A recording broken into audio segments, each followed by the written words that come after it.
Welcome back to Crafts by KMW. Thank you so much for clicking on this video to watch it. I truly appreciate it. I'm Karen and this is Finn. And today I have another book flip through and review for you. This is the newest coloring book I got from my buy two get one free promotion from Target.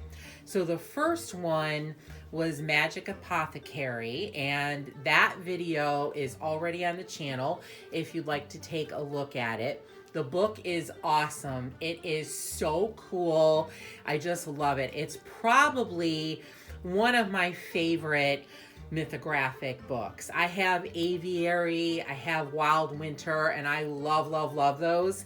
But I think Apothecary has taken the #1 spot so far. It is just a really cool, ethereal, magical, kind of witchy coloring book. So if you're into that and you're looking for a new coloring book, check out my video. I would really appreciate it.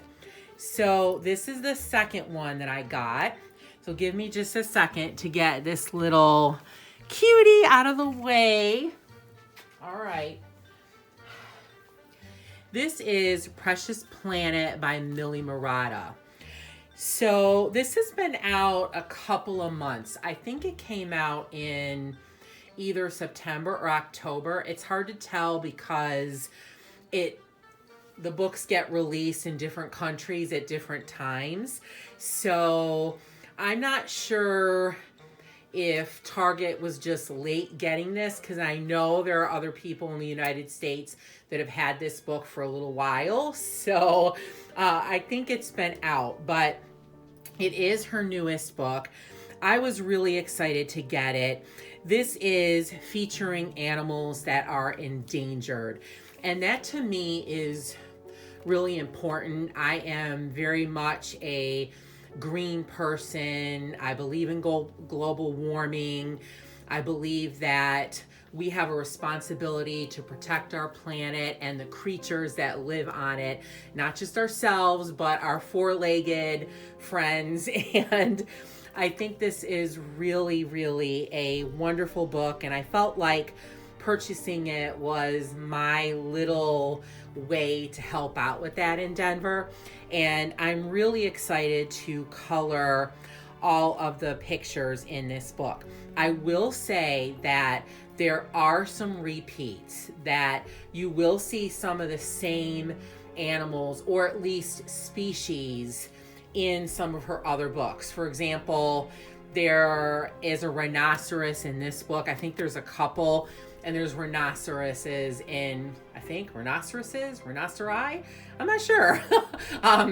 There are rhinoceroses in some of her other books. There's elephants in this book. Of course, she has elephants in some of her other books. So you will be coloring some of the same animals over again, but not the same exact illustration or drawing or patterns. So it's a totally brand new book with new illustrations. If you've never gotten a Millie Marrotta book before, it is about 10 by 10 square. Her books are pretty thick, and if I counted correctly, there's 68 pages in this book to color, which is a lot. I love that. You really get your money's worth. Now this book, I think I paid, with the discounts and the 5% off from having a Target charge, I don't know exactly how much I paid for it. It might have been around $12 or $13 once everything was priced out, because the way they did the buy two get one is they just took the price of the third book, the least expensive, and divided it among all three and just took that part off of the price. So I'm not exactly sure, but I thought it was a pretty good deal. I think if you can get her books from anywhere between like $10 to $12 or $13, that's a really good deal, because again, you get really nice illustrations, great paper, and lots of illustrations. So I love the front cover. It's pretty typical for her books. There's some gold foiling on the front. And then the back tells you a little bit about the book and tells you that Millie has been selling coloring books for about 10 years. And it does have a list in the back of the book of all of her books.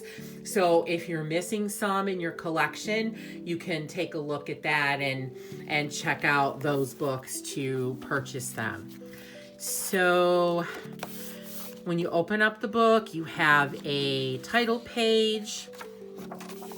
And then on this side, you have all the copyright information and then another title page. And then you have her introduction. I have 4 of her books, and in all of her books, she does this introduction. I'm not going to read it. It tells you a little bit about how she came to put this book together, and she talks about her passion for animals and especially for conserving animals that are endangered, and how she has been able to travel a little bit and see some of these endangered animals in the wild, and just how much this was such a passion project for her. And again, that really means a lot to me. I love that she is putting her heart and soul into this book and into these illustrations. It makes me even happier to have it. And then you get right into the illustrations. So in the back of the book, she gives a list of all of the animals and plants that are in here. So you can at any time check this and see what animal and plants you are coloring. I think this is really nice. I love this. It's a really good feature of the book. So I don't know all the animals. I'm gonna try to tell you what you see. I may not get the exact species right. Oh, here he is again. Sorry, Bub. But I can get at least the animal, I think, on most of them. So here we have the axolotls. I'm not exactly sure how to say that. I love these. They are so cute, and it's so sad that they are endangered. You're probably going to hear me say that over and over in this book, because it's sad that all of these animals are endangered and in danger of becoming extinct and not being found in the wild anymore. So it's just really sad. They are just such fun, interesting, unique creatures, and they come in different colorways, so you can do different things with this. I plan on coloring all the animals in this book pretty close to what their natural colors are found in the wild. I usually don't do that, or I don't always do that, but for this one, I just feel like I should, I don't know, like to pay homage to the animals. So I think I'm going to be doing that for the most part. So here we have, I think this is a pygmy hippopotamus, and it's really, really cute. And then next we have some type of bird. I'm not sure what kind. This is another bird too. It might be a bird of paradise. And again, I just want to talk about her illustrations. They are just so cool. She does all these really great patterns, and it's just so lovely. Her style is really clean, but it is detailed and has a lot of pizzazz to it. I think this might be, I'm not sure if that's like a chameleon, or I'm not sure what that guy is.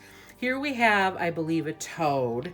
I really like this page. It looks kind of different to me. It almost looks like a Hannah Carlson illustration. I really like this. And I like how she put like some sky. So this kind of tells you this is a night scene. So I like that. She normally doesn't do that in her illustrations. So here we have a two-sided or a two-page layout. This is some dragonflies. I love these, so pretty. So this is like an orangutan or an ape, some kind of gorilla. And I think this is a parakeet. At first I thought it was an owl, but now I'm thinking it's a parakeet. And then in this book, like she does with a lot of her others, she does a illustration for you complete. And then on the other side, she gives you a cleaner version of it where you can go ahead and draw your own patterns and designs inside. I really like these. I haven't done one yet. I don't feel super confident with my patterning and my designing skills. I feel like I keep doing the same pattern over and over again, but I really want to try one of these, and I am definitely going to in this book. I want to complete this book, so I will definitely be doing these. So here we have an elephant, and then we have, I'm not sure if these are little eels or salamanders. He just won't give up. He has to be on the table where I am. And then here we have another rhinoceros. And this one took me a second to figure out what it was. At first I thought it was some type of shell or shellfish or mollusk, but it's actually a turtle. All right, dude, you are driving me crazy. I love you, but you're driving me crazy. And I love turtles. So even though it's kind of sad, again, that another turtle is endangered, I'm going to have a lot of fun coloring this guy. So here we have a spider. I'm not particularly fond of spiders. And they don't really bother me that they're endangered, but I know that they do have their place in the world and that they in the ecosystem and that they are important. So they're definitely precious as well. And then this is that plant. I don't know how to say it, but it's that plant that when bugs or whatever goes inside it, there's like, I think there's like some acid stuff inside and it kind of dissolves them. It's really gross, but it's an amazing, an amazing plant. And I know the colors are like rusty, kind of like rusty browns and deep oranges. So this is a really interesting plant. So here we have another one of those pages where she gives you a completed page and then just a sketch outline for you to fill in. So before I continue, I do want to talk about the paper. So the paper is really nice in this book. It does make a little bit of noise. I wouldn't say it's cardstock, but it's definitely a few steps up from like regular copy paper. It's definitely thicker, and it does accept wet media pretty well. I completed one of the pages in the book, and we'll get to that one soon, and I used watercolors on it, and you'll be able to see how the paper took it. It takes it very, very well. You can use all your wet media. I just recommend that you not use too much water and get it too wet, or if you're going to use a lot, maybe use some, let it dry, then add some more, etc. Because it does wrinkle a little bit, but it does take it beautifully, and it will hold off from seeping through to the page on the other side. Again, unless you put too much water, then sometimes you will get a little bit of bleed through, but I usually take care of that with like white Posca pen, and it's fine. So the paper is very, very smooth, does not have any tooth. It has a little bit of a coating, like a sheen to it. It's not matte. So when using wax-based pencils, you do have to use a little bit of finesse, and sometimes wax-based pencils don't always work the best. I usually use my Brutfuners, which are oil-based, in these pages, in these books, and they seem to work much better because that oil tends to help the pencil work better on this paper that's has a little bit of a sheen. But otherwise, it's really, really nice. It's nice and bright white. So it looks great whether you color in the background or not. So here we have a tiger, and I believe this is the white tiger. I know those are endangered. So if it is, I'm really excited to try to color that and capture it given the patterns as well. Here we have a dodo. I actually didn't even know dodos were still around in the wild. I know they're in zoos. So I'm excited to hear that. I hope this dodo population can rebound because they're just really cool, freaky, unique animals. So here we have another double page. This is an anteater, and I love how there's a little baby on her back. So, so cute. So here we have some other type of like orangutan or monkey, and I'm not sure what this guy is. I have no idea. I wanted to say like a lemur, but I don't know if I'm right on that. Here we have a grasshopper, and here we have some, maybe these are prawns. I actually was kind of surprised. I didn't think that prawns would be endangered, but it kind of makes sense if there's a lot of animals in the ocean that eat them. So I love the composition of this page, really pretty. So here we have another double page. These are bees, and I'm not sure if any of the plants or flowers are included as well. Just so pretty. I love the flowers and just the whole composition of it. So here it looks like we have like a little mouse or a rat. Not exactly sure. It's definitely in that category. And then here we have an animal, again, that I'm not exactly sure of. I love this wallpaper page. Really, really cool. I'm not sure what this guy is. I don't think it's a sloth, but I'm not sure what it is. So many things that you could do with these wallpaper pages. You could do them, you know, monotone, all one color. You could use, you know, pastels and on part of it and deeper colors on another part. You could do like going from dark to light using different colors. You could do rainbow colors. A lot of really cool things you could do with this page. So here's another add your own patterns page. I think this is an eel. So I think this might be some type of gazelle or a mountain goat. And I love this page. This is one of my favorites. We have some leopards here. I just love the composition of it with the two leopards and then all of the greenery and foliage and flowers. So here we have a little bird.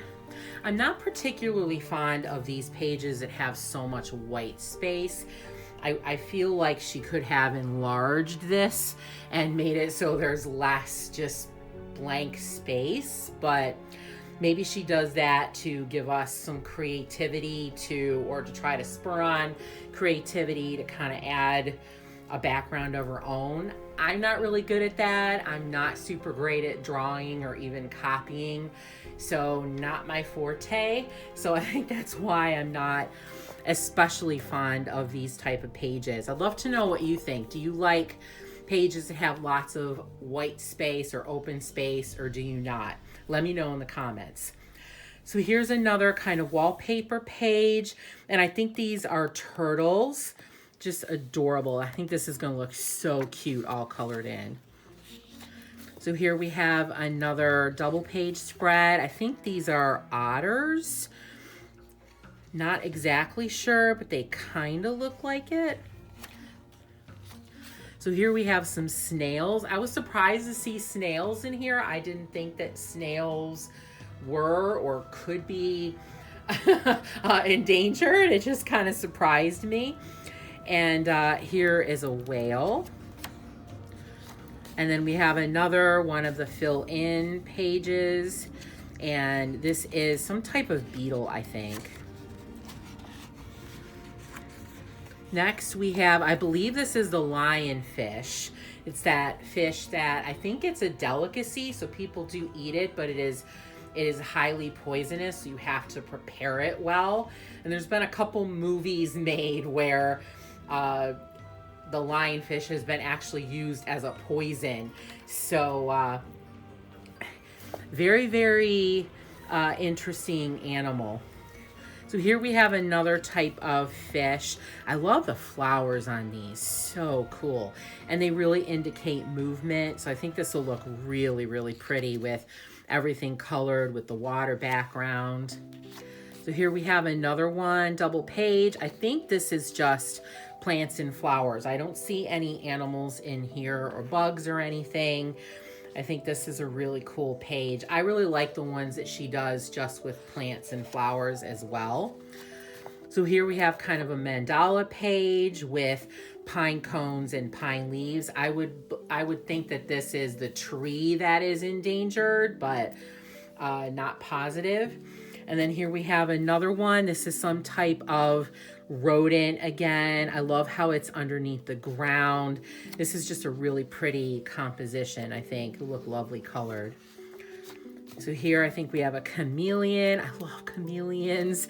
So I have a stencil that is all trees. So I wonder if that would be a good one to use on this page to do some background. So I might try that. So here we have some type of bear. I'm not sure if it's a panda bear or some other type of bear, but I think that's a bear. And then here we might have some type of lobster. It's a wallpaper page, really cool, but I'm not exactly sure. I might be wrong, but I think it's a lobster. So here we have some type of eel or very long fish. I think this is going to look absolutely beautiful as well when it is colored. Or, you know, actually, I'm not sure if this is underwater. I think it might be on the ground because I think these are stones. So I'm not really sure what animal this is. Here we have some type of like gazelle or something. I think this is really pretty, like with the half moon pattern. I think that's really unique. We have some, I think, parakeets or some parrots here. I think this might be the bald eagle because I know that is endangered. And then here we have some otters. And I'm not sure if the other one is otter too, if there's two different types of otters. I just think they are so cute. They're one of my favorite animals to see at the zoo. So it's sad to know that they're endangered. Here we have a camel, and I was quite surprised to see that there's a camel that is endangered. And I think this would look really cool. You could do a lot in the background with like making sand dunes. I think that would look so cool. Here we have another elephant and with the little baby, so cute. Here we have some birds. I think these are two different type of birds, so not sure what those are. I'm not sure what this guy is. I'm not sure if it's a raccoon or some other type of like mammal. And then I think this is a saber-toothed tiger. I like this border around it. I think that's different and unique. So here we have a whale, another one with the fill in your pattern. We have another mandala, and this one I can't really tell if it's an animal or just like some type of sea or water plant. It almost looks like maybe a stingray to me or some type of jellyfish. It looks like it might have a long tail, but it could be a stem too, so I'm not really sure what that one is. And I keep forgetting to go back to the table of contents and look. So here we have some fish. I love fish pages. That's actually one of the ones that I colored, which we're coming upon soon. So here are some butterflies. Love those too. Not sure what this guy is. Might be a bear or something. I like these face pictures. I think they're really cool. Here we have another wallpapery one with, I think, what is either a butterfly or a moth. This might be a palomino horse. I think I read somewhere that they are endangered, but I'm not 100% certain. And I think this might be a toad. I love this composition with the leaves around him. I think it'll look really nice colored.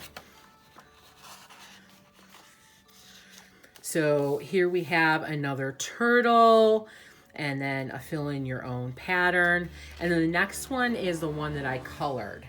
So I did not expect to color a page in this book so soon. I just got it this past Saturday, and by Sunday evening I had finished the page.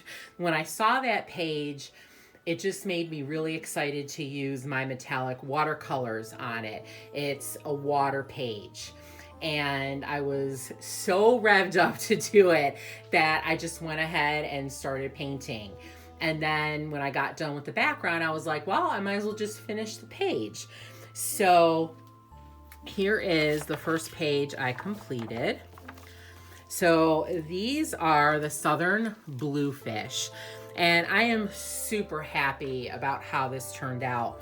I'm sorry about the glare. I used metallic paint, so it is really, really shiny. So it is reflecting the light really, really well, but it makes it a little hard to see in parts.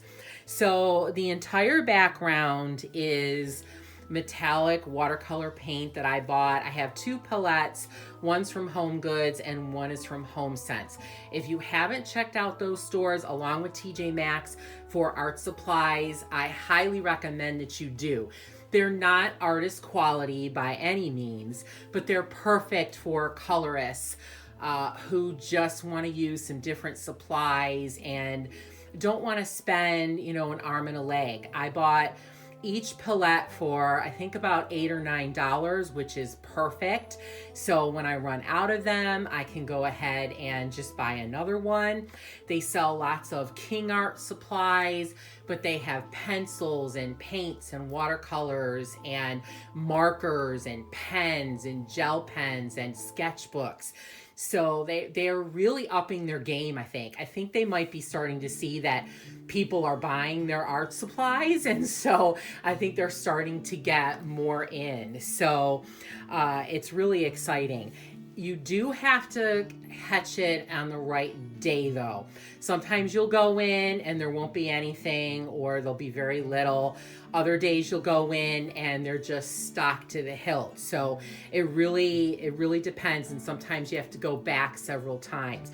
Like sometimes I've been there and they've had a ton of the watercolor paints, and then other times I've gone and they haven't had many at all. So it really is kind of hit or miss, like with any store. So I do have 2 videos about the watercolors on my channel. So if you want to check them out, see how they work, see some more examples of me using them, you can check those videos out. And I did use a little bit of gel pen on here. I did not color the patterns in. I just went over the patterns, but I used a little bit of glitter gel pen, Jelly Roll, to kind of highlight the patterns. And I think it adds some more glitter and loveliness to the page.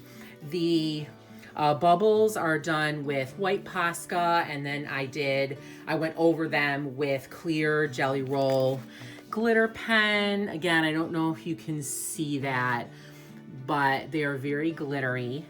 And then the fish are done with chalk pastels, except for the eyeballs, which I used Jelly Roll glaze pen in black. And I just looked up a picture online. There were lots of different colorations that these fish seem to come in, but the main coloration seems to be blues and greens. So that's what I went with. I had a blast coloring this page. It came together really, really quickly.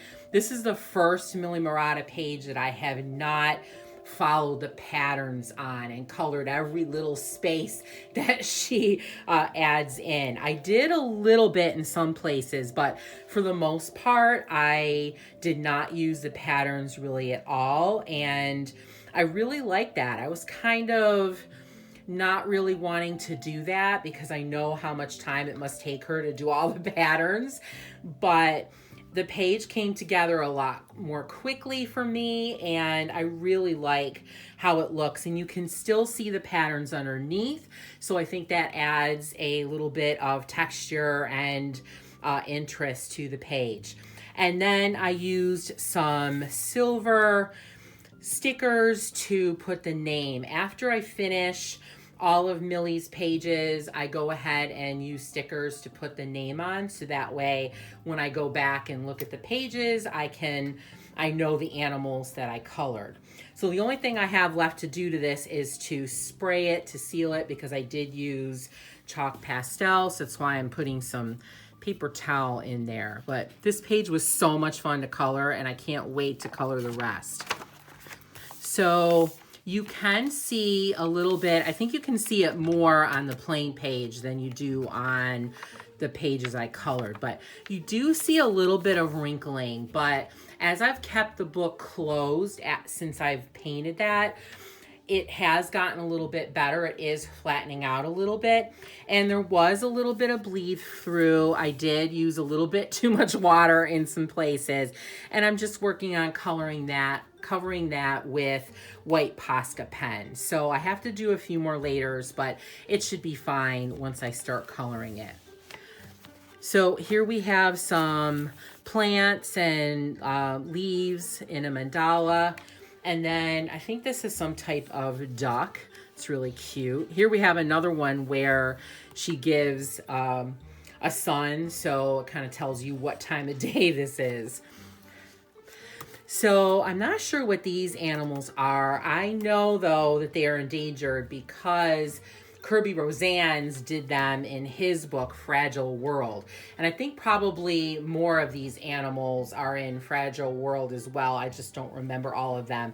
I haven't looked at Fragile World in a while, but I know that these are in there. And then we have some frogs here. I'm not sure if these are all the same species. They could be 4 different types of frogs. I'm not exactly sure. And then here we have some grasshoppers again in a star mandala shape. I really like that. I think these are whales. So we have some whales here. I like this as more complete page. I like that with the corners, really pretty. And then that's the end of the book, and we just get to the list of creatures. And then you get some blank pages to test your color palettes or your supplies. And then she gives you a full list and publication date of all of her books so far. So I hope you enjoyed this flip through of the book. Let me know what you think of the book. Let me know if you have it already, if you love it, or if you're planning on getting it. I love reading your comments and seeing what you think. So thank you again so much for watching the video. I would really appreciate it if you would like, comment, and subscribe. It really helps me out so much. So thank you again, and I hope you have an absolutely fantastic and, of course, a very crafty day. See you again next time.